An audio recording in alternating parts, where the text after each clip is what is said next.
Good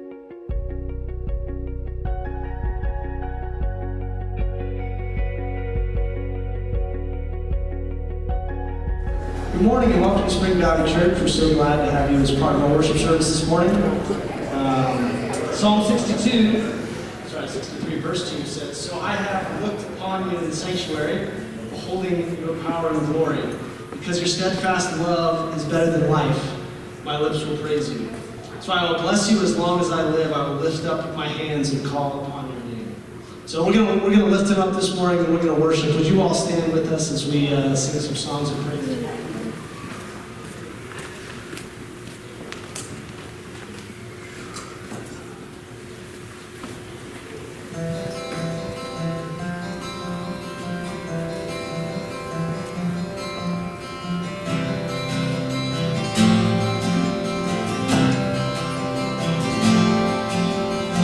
There is a light that burns in the darkness. There is a hope that washes the fear away. There is a peace that settles around us. It is your love that sets our hearts ablaze. Father, we're on our knees with every heartbeat. Bring you this offering. Lord, come and fill this place. Father, we're crying out. Spirit, we need you now. Glorious love surrounds us. Lord, come and fill this place. There is a king. There is a king who reigns in victory. There is a mercy strong enough to save. We feel it rising up from the ashes. There is a love that overcame the grave. Sing that again. There is a love that overcame the grave.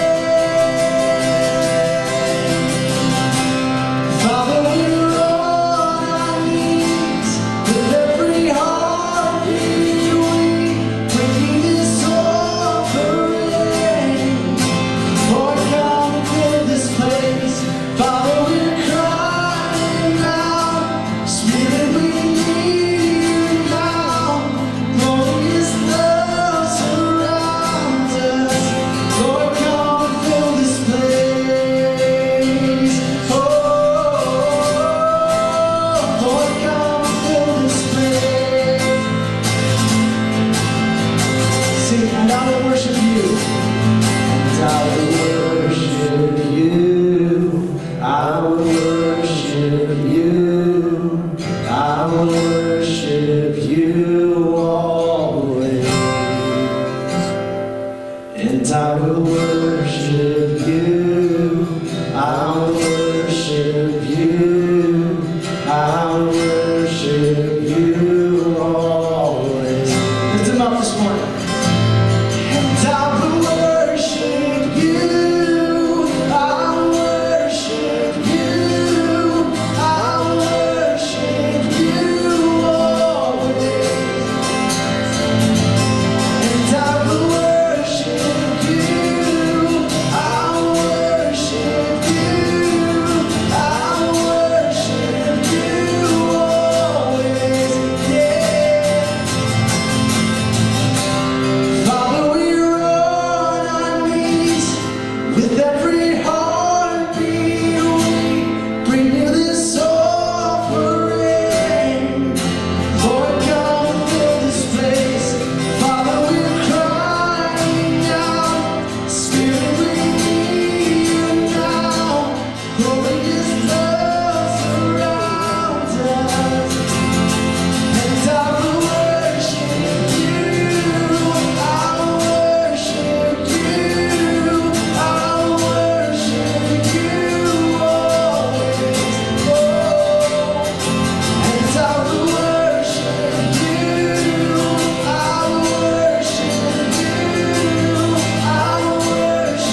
is courage in the shadow of his wings.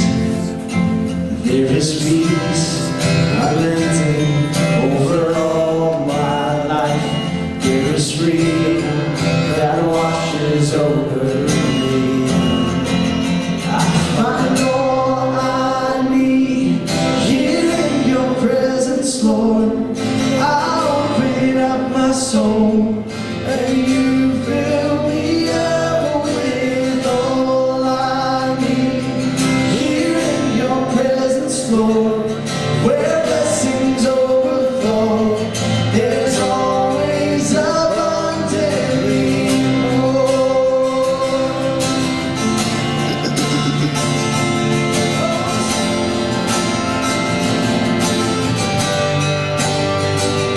There is rest in the goodness of the Lord my God.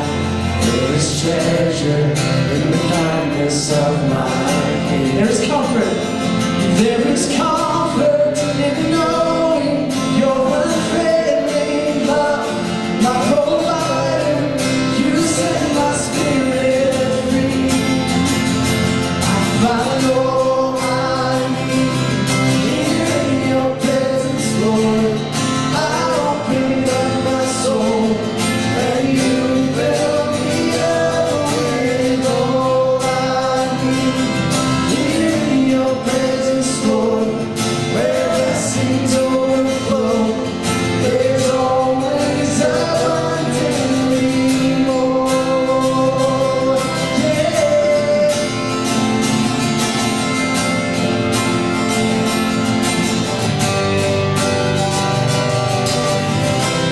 More than I could ask or see, more than I could fathom. God, your love for me is better than I imagined.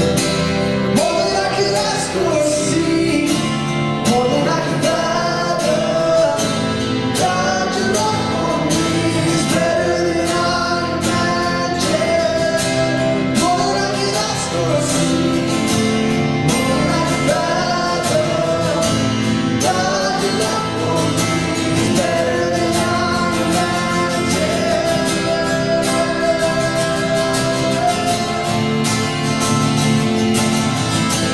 Sing it out, I find all I need here in your presence, Lord. I open up my soul and you fill me up with all I need here in your presence, Lord, where blessings overflow. There's always abundantly more. Oh, so much more.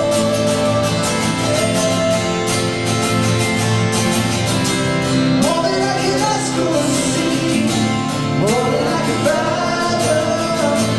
God, your love for me is better than I imagined.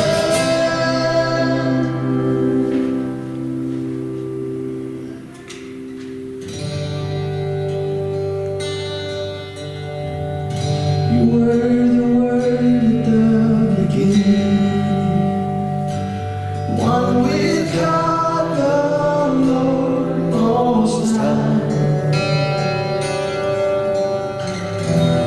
Hidden glory in creation, now revealed in you are Christ. What a beautiful name it is now. What a beautiful name it is. The name of Jesus Christ, my King. What a beautiful name it is. Nothing compares to this. What a beautiful name it is. The name of Jesus.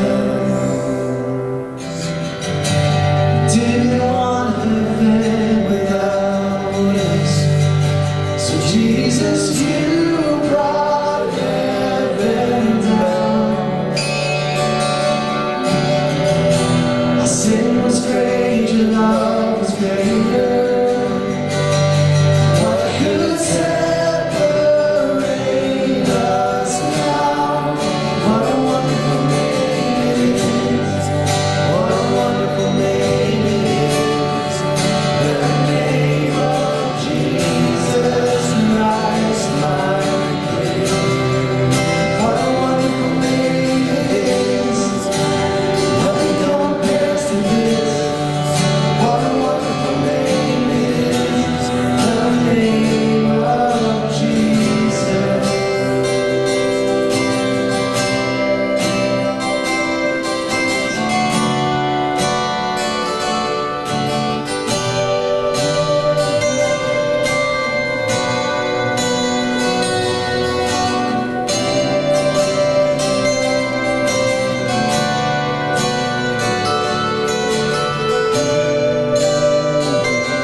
we thank you this morning for the power of your name, that you let us call on it, no matter what we're going through, no matter what is going on in our lives, Lord, we can turn to you. We thank you for that this morning, and we praise you, and we pray that the songs that we sing, the words that we lift up are pleasing to you. It's in your name that I pray. You may all be seated.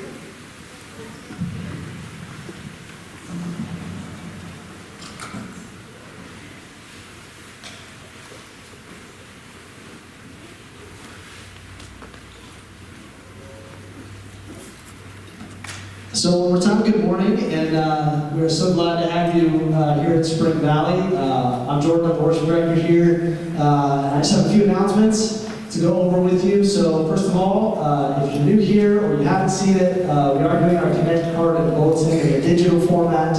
There are QR codes out in the hub. There's also one right here that you can hold your camera up to. That'll let you share any prayer requests that you'd like the church to pray for with you. And any teams that you want to volunteer on here at the church, that's a good way to get connected. There also is a bulletin there that you can sort of look at any of the announcements that I gave you this morning, or anything else that's going on here at the church. So small groups are up and running, so if you have any questions about those, if you'd like to join one, we've got college age group, we've got adult group, women's group, and a couple more that will be starting at a later time but have not started yet. So if you have any questions about any of those, email me. My email is jcrum@springvalleychurch.info. Again, you can go to the Connect card or the website or anything like that as well. That'll go to me directly. Shelly Breed is still selling masks, I believe, to raise money for Hand to Hand. So I think she's got a kiosk out there. If she doesn't, connect with her and buy a mask to raise money for Hand to Hand. The nursery, I think, could also use a few more volunteers. So they are slowly expanding all of our children's department as we go forward through the weeks. So talk to Candy, or again, go to the Connect card to get connected there. She needs help. And I believe our Crane Hill trip next year has one more slot left available that you can sign up for today. There's one slot that is left. So see Candy for that. And I believe that is all the announcements. If you guys can continue to keep the Wonder Gym family in your prayers. They had the visitation and funeral for Rob's mother this last week. Tammy and Ellie are at home recovering. They're doing fine, but we can continue to pray for them to help them in their recovery. That would be awesome. And so Rob is not here this morning, so we have a guest preacher this morning. Ben Ingebretson is the director of church planting for the Methodist Church. So if you could all welcome him this morning as he brings us the word.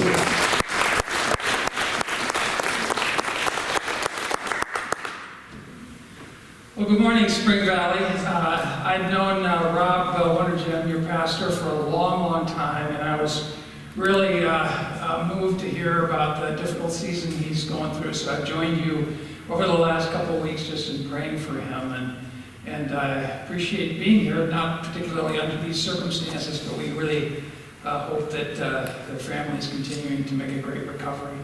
If you've got a Bible and you want to join me, or it'll be up on the screen, I'd like to read to you some verses from the 5th chapter of the Gospel of Matthew, okay? So I'm going to think of this, I'd like you to think of this as kind of a town hall meeting that Jesus held as he was just getting his ministry going. So let me read a few verses to you from Matthew chapter 5. Jesus says, "Don't think that I've come to abolish the law or the prophets. I didn't come to abolish them, but to fulfill them. I tell you the truth, until heaven and earth disappear, not the smallest letter or the least stroke of a pen will by any means disappear from the law until everything is accomplished. Anyone who breaks one of the least of these commandments and teaches others, the same will be called the least in the kingdom of heaven. Whoever practices and teaches the commands will be called great in the kingdom of heaven.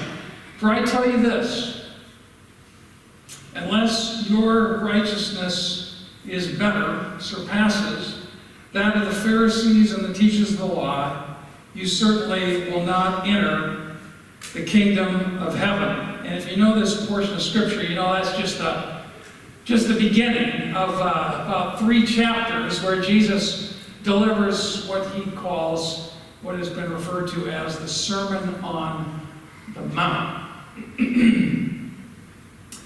So I know that I am not saying anything new to y'all, that in 9 days there'll be a big election day, right, in North America. And this year, the election has kind of dropped a bomb. Don't worry, we're not going to do a poll this morning, okay, so just relax. But if we did, we'd probably drop a bomb right here, because the election has dropped a bomb in our country. It's dropped a bomb probably in your workplace, maybe. I don't know, if you have political conversations in your workplace. It's perhaps dropped a bomb in your neighborhood. You see those signs pop up, you know, and you go, whoa, I'm not sure I'm excited about that sign. It may have even dropped a bomb in your household. It may have dropped a bomb at your dinner table. I was having a conversation, I became aware of a conversation with one family where it happens to be their adult children are on different ends of the political spectrum, such that they don't even want to get together. I mean, even if COVID wasn't an issue, they just can't like sit around the table and be civil together because of the tension around the political opinions that are just held with a great deal of passion. We are really, really, really polarized, aren't we? And I think a lot of us are wondering, is there a remedy for this, what I think of as kind of a political fever we have as a people? And I'm not convinced, I know maybe you feel otherwise, that the election is going to somehow, end the fever. That the fever will probably continue on, right? It was a fever that got us to this point. It's a fever that will probably stick with us beyond this point.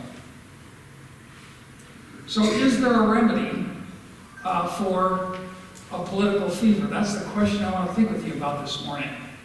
That's the question I want to think with you about. Is there a remedy? You maybe know someone, you maybe don't think you've got a fever this way, but I bet you if I talk with you long enough, I'd find out that you do. And so the question is there a remedy for your political fever? So Jesus had a favorite topic. Jesus had a favorite topic. In fact, I wonder if I surveyed you this morning, if we voted, if we would all agree on what Jesus' favorite topic is. For instance, if I were to say Jesus' topic was being born again, I'll just put that out there as a start. If I were to say, how many of you think the favorite topic, you don't have to raise your hand, but how many of you say if you were to survey the gospel, to say the favorite topic of Jesus was to talk about being born again? Some of you may say, yeah, I think that's the favorite. Well, that's probably certainly one I've heard before, so that must have been probably his favorite topic. Or maybe you say, no, I'm not sure that's the favorite topic of Jesus. Maybe the favorite topic of Jesus was being saved, and so it's like, okay, that's got to be it. That's a little bit bigger topic, maybe, or maybe the favorite topic of Jesus was behave yourself, right? When I was growing up, and my parents were trying to raise me, I think that's what I thought the favorite topic of Jesus was behave yourself, right? Actually, the favorite topic of Jesus is the topic that I think is the cure for our political fever. The favorite topic of Jesus the word occurs over 150 times in the New Testament, and that's where I get this notion of it being his favorite topic. It's this word, are you with me? Some of you are already out ahead of me. It's the word kingdom. Kingdom. Jesus says it over and over and over again. And one of the favorite places that he talks about the kingdom is right here in Matthew chapter 5 through 7, the Sermon on the Mount. Like I said, I think it is kind of a town hall that Jesus is having with folks, where he gathers them around and he talks with them. We don't get all the give and take that may have occurred occurred in that conversation, but I like to imagine it, that there was some give and take, and it was collected together in the sayings of Jesus around this Sermon on the Mount. 3 chapters here that are just packed full of teachings and sayings about the kingdom. And so what I'd like to do, in fact, it starts out, you probably heard this before, blessed are the poor in spirit, for theirs is the, come on. Kingdom. There's the kingdom, exactly. That's just the opening line. And he builds on it, and he builds on it, and he builds on it throughout the text. And we're going to talk about a few of these. But if you think about this portion of Scripture, I think that Jesus says something about the who of the kingdom, the what of the kingdom, and the where of the kingdom. And taken together, I think it could be a remedy to a political fever. The bomb may have dropped in your neighborhood, your place of work, your church, or maybe even your own dinner table. So, let's start with, what does Jesus say about the who of the kingdom? He says, I have come to fulfill, Matthew chapter 5, verse 17. I have come. Jesus has really got something to say about himself. I have come. That's a pretty audacious statement, isn't it? I have come to fulfill. So, it should come as no mystery to us that we are not the first society to deal with polarization, even political polarization. There was a great deal of polarization in Jesus' day. You've probably heard some of these names before. Anybody heard of the Pharisees, right? Well, that was kind of a tribe of folks. They had their own yard signs, their own conventions, the whole deal, right? And then there was another squad of folks, and they were called some of you are out ahead of me again, the Sadducees. You heard about them? Yeah. They had their own convention, their own yard signs, bumper stickers, and they had their own kind of political party, right? What you may not know was that it was more than a two-party system back in Jesus' day. There were several others. There was a group called the Essenes. These were kind of a reclusive group that kind of pulled away from society and hunkered down in their own kind of little enclave together. And then there was the equivalent of the militia group.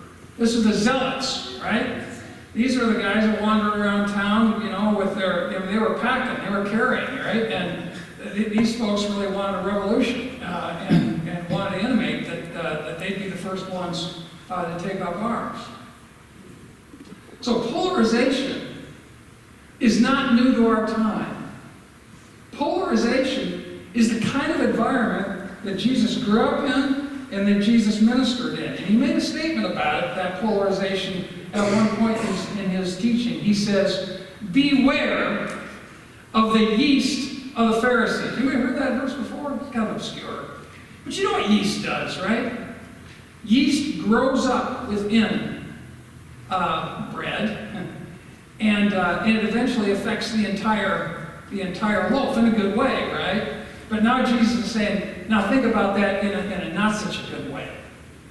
That is to say, beware of something growing up within you that takes a disproportionate presence in your life.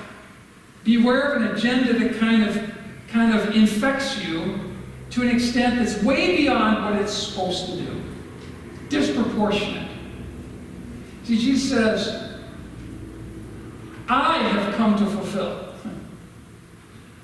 I have come to fulfill. He does that in a very radically polarized time.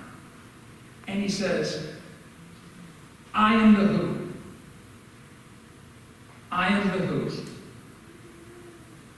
The early church lived in this time of Roman oppression. Again, it's very politicized. They understood that when Caesar said, he was Augustus, he was saying the equivalent, he is Lord, he is king of his entire domain, of the known world at that time.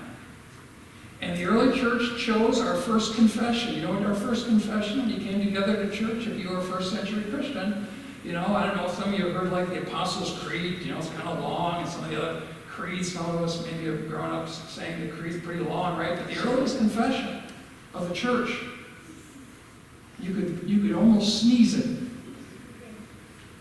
Jesus is Lord. That was it. Not like he was like one of the options out there, but they said he was King of Kings and Lord of Lords. Not one of the options, but the King of the Kings and the Lord of the Lords.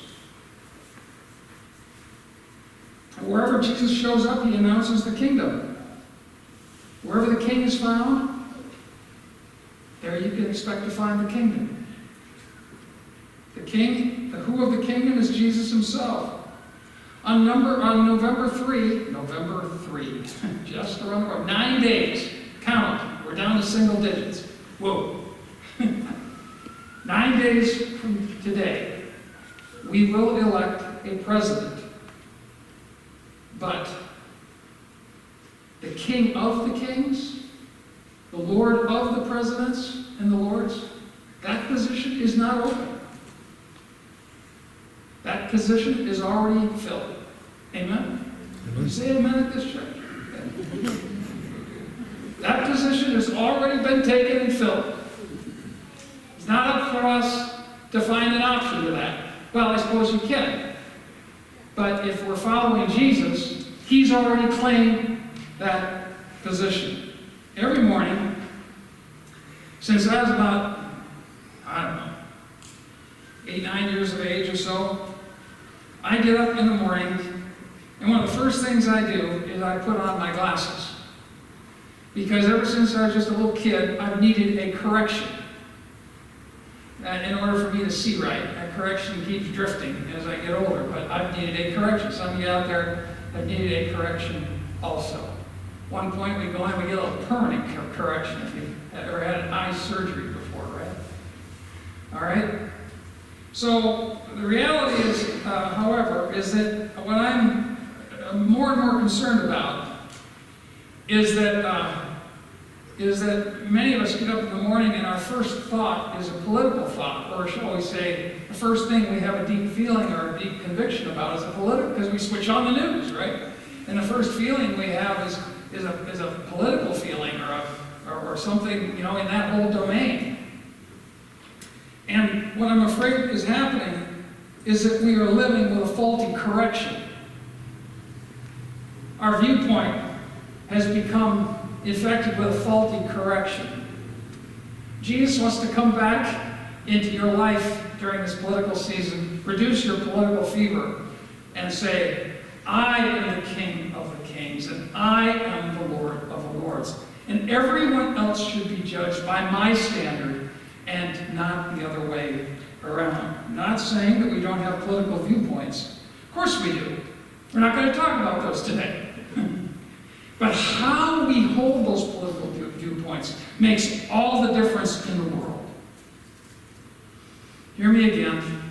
I'm not saying we aren't entitled to our political viewpoints. You and I may not agree, but how we disagree and how we hold those political viewpoints makes all the difference in the world. One person put it this way: are we willing to evaluate our politics through the filter of the kingdom and the king, rather than create a version of faith that fits into our politics? Sit with that for a minute. Are we willing to evaluate our politics through the filter of the kingdom and the king? Or do we create a faith that fits into our politics and our viewpoints? So the first question, I think, today is have we given over our allegiance or our passion to any candidate other than Jesus himself?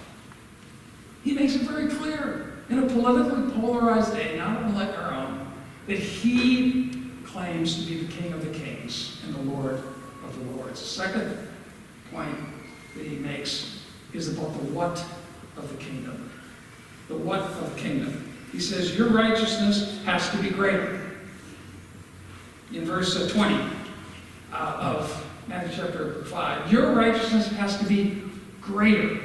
Greater than the Democrats or the Republicans. I mean, that would be a fair translation. He says, unless your righteousness exceeds the righteousness of the scribes and the Pharisees. He could have just as well said to this, unless your righteousness is greater than that of your political party, you will not enter the kingdom of heaven. Unless your righteousness is greater than your political agenda, your political correct field, your political passion, your political conviction, unless your righteousness exceeds that, you won't enter my kingdom. Whoa. Matthew chapter 5 and through 7. He says so much about the what of the kingdom. As we said, he says, as an opening line, blessed are the poor in spirit. Theirs is the kingdom. Poverty of spirit, humility of spirit. That's an indicator of the reign of the king.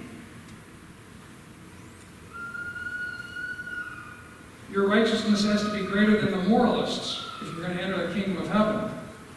And then he talks about how love of your neighbor, love of your enemy, whoa, is a sign of the presence of the king. He says, love your enemies. He says, seek first the kingdom, and everything else will follow. If that sense of priority of the kingdom is the first in our lives, that's a sign of the presence of the reign of the king. He says, pray this way. Father in heaven, hallowed be thy name. Thy kingdom come, thy will be done. Whenever there's a sense of a desire for God's will to be done in the world as the first sense of priority in my life, in our lives, that's an indicator of the presence of the reign of the king. That's an indication of the reign of the king. The demands of Matthew chapter 5 through chapter 7 drive us back to Jesus, who is the one who can fulfill. None of us can do this stuff perfectly. Love your enemies, whoa baby. Tough stuff. Especially when the yard sign shows up. The one that you don't like. Say, in our neighborhood, we have a no yard sign policy. I am so grateful for that. Because I'm afraid what might show up on my next door neighbor's yard or across the street. It's hard enough to, well, no, once I get into all that, but loving your neighbor isn't always that easy, and loving your enemy is even worse.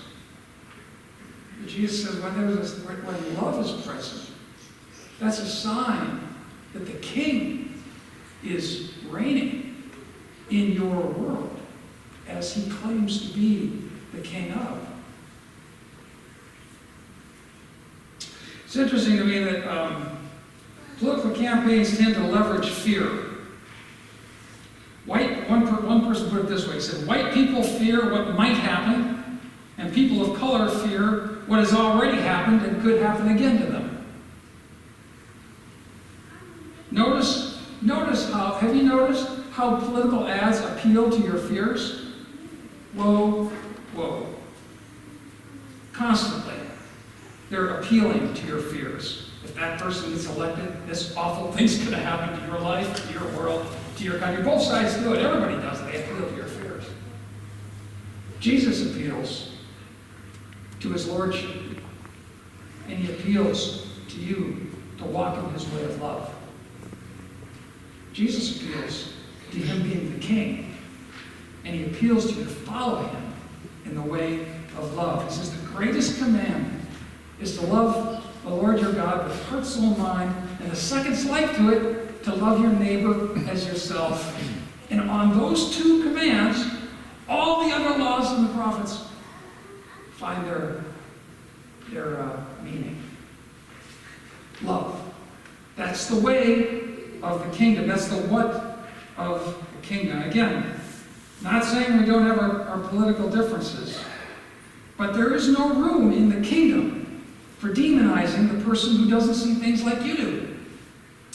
room for that in the kingdom. Jesus says, love your enemies. We don't have to always like their point of view. I can see your smile. I know who you're thinking about. We don't always have to like their point of view. But get this, we have to love them. We have to love them, which is different than tolerating. It means actually seeking a relationship with them. It means genuinely trying to be in relationship with someone who is totally on the other column from myself. Don't you think? How can you love someone and not be in relationship with them?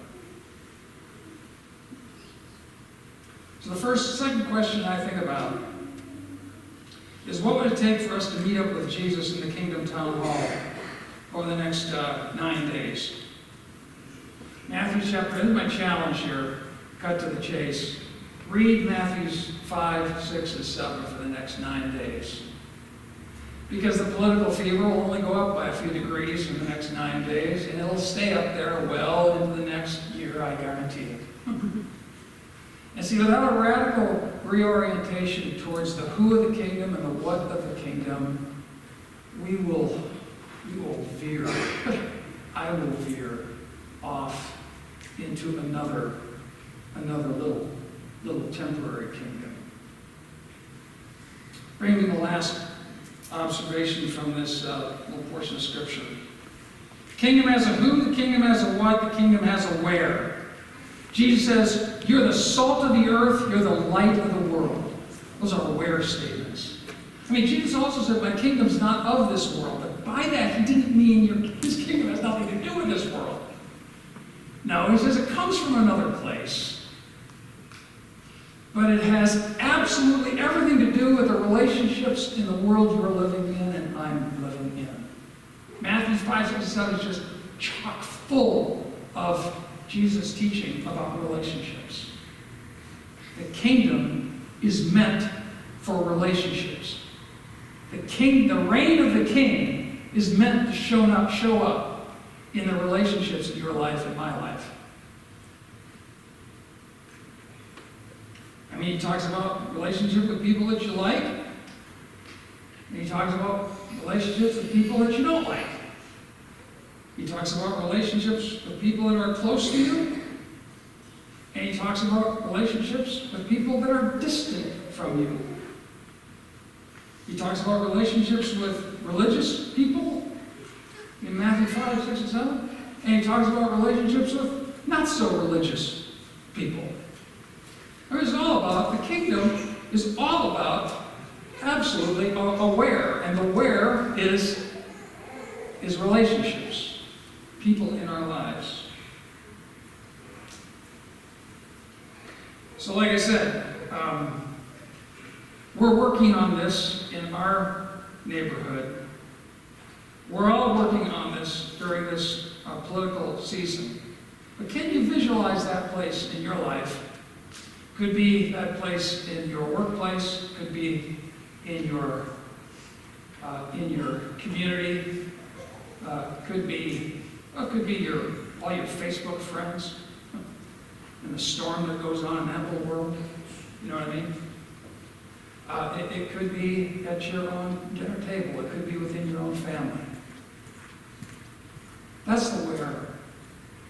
That's the where that Jesus wants the kingdom to show up in our lives, for sure. That's the place that's kind of got a low grade or a high grade fever, where you and I can represent the king, and we can bring it down a notch. We can try to understand one another. We can seek to be in relationship with one another, and we can demonstrate love, even though we may not agree with one another. Because we are attached, ultimately. Our identity, our hopes and dreams are attached ultimately to the who. That's who we are. We are attached to that above all other kings. He's the King of the kings, and he's the Lord of the lords. In John chapter 15, Jesus shares a prayer request. I don't know, some of you I don't know if you've been part of a church group. I see you got small groups here, right? And if you do small group, you've been part of a small group for a long time. You always get to that point in the small group where everybody's okay, anybody have any prayer requests? You do that? Okay. Imagine sitting in a circle with Jesus. Jesus is in your small group. And does anybody have any prayer requests? And Jesus shoots up his hand. Wonder what his prayer request would be? Here it is, John chapter 15. That they, a reference to his followers, would be one. That they would be united. That they would be one. Is this possible? I mean, knowing the Christians I know and the stuff I see, is this even possible? I think Jesus calls us out of our political corners, out of our political extremes. He calls Republicans, and he calls Democrats, and he calls independents, and he calls us, first of all, to himself. He calls us to himself. He says, if you put your hopes and trust in anyone greater than myself, your correction, you need a correction. You're lost. He calls us first of all to himself. And then he calls us to a what? He calls us to the way of love. He calls us to a way of love, radical way of love, which is really a courageous thing to do, I think, in these days, perhaps more than others. And he calls us to aware. Not to just let this kind of be a little private religious experience I have on Sundays or what have you, but that shows up in the relationships of my Monday, Tuesday, Wednesday, Thursday, Friday, Saturday. It shows up. Love shows up. It shows up in the way I interact with people, regardless of where they're at. What they feel strongly about may not be the same that I feel strongly about. On November 3rd, will we have differences? Absolutely. I have no problem with that. Don't hear me what I'm not saying. I have no problem with that. I have no problem with you having political opinions. But Jesus says, beware of the yeast that can grow up within you. It's not a kingdom yeast. It's a thing that'll divert your attention away from the king. Kingdom.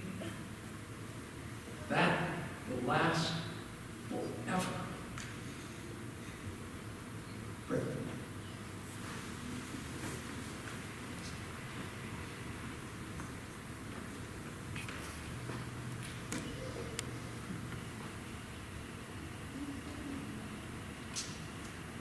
God in heaven, we acknowledge that we get swept up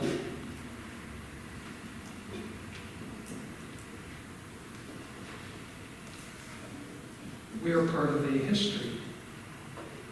We're part of a country.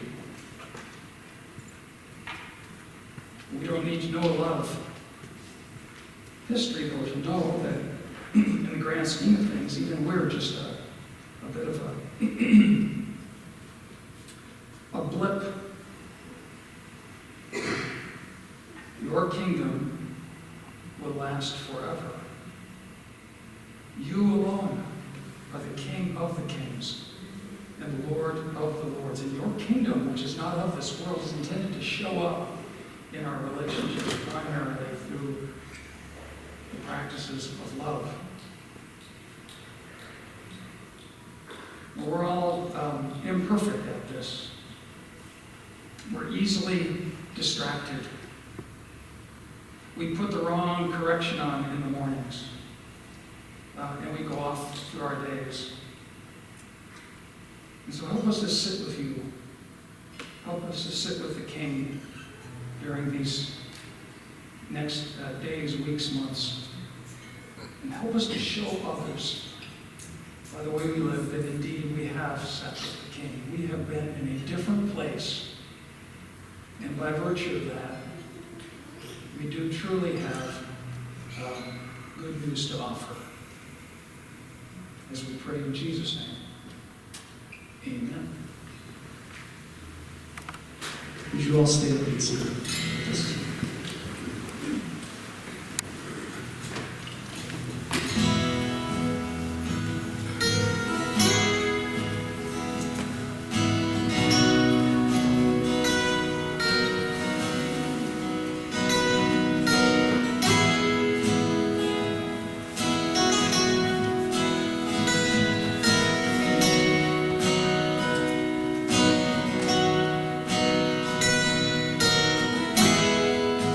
Walking around these walls, I thought by now they'd fall, but you have never failed me yet.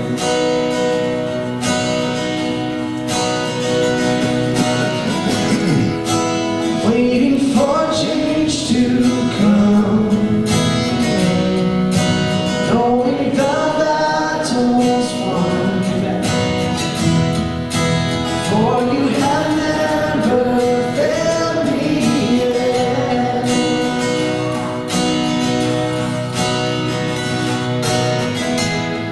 Your promise still stands, great is your faithfulness, faithfulness. I'm still in your hands. This is my confidence. You never failed me yet.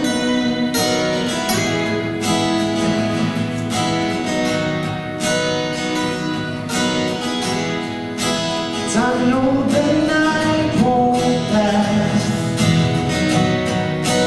Your word will come to pass. My heart will sing your praise again.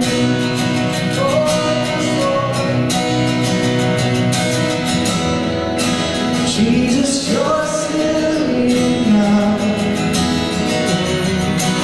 Keep me within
Sing it one more time, your promise.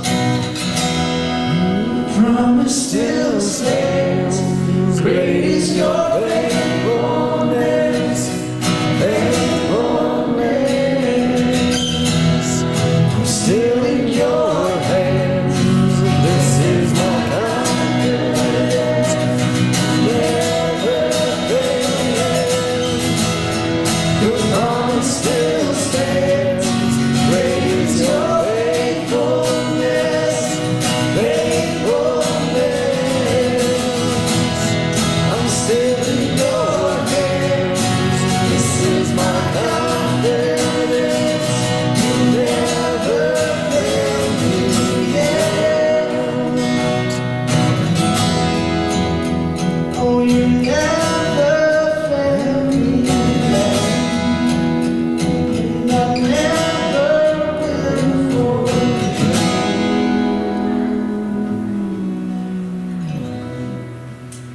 So Jesus sends you now saying, seek first the kingdom above all other things. And the king will go with you. So that the grace of God, the love of the king and the king's kingdom, and the very presence of the spirit of the king go with you now into this next week. Amen. You're dismissed.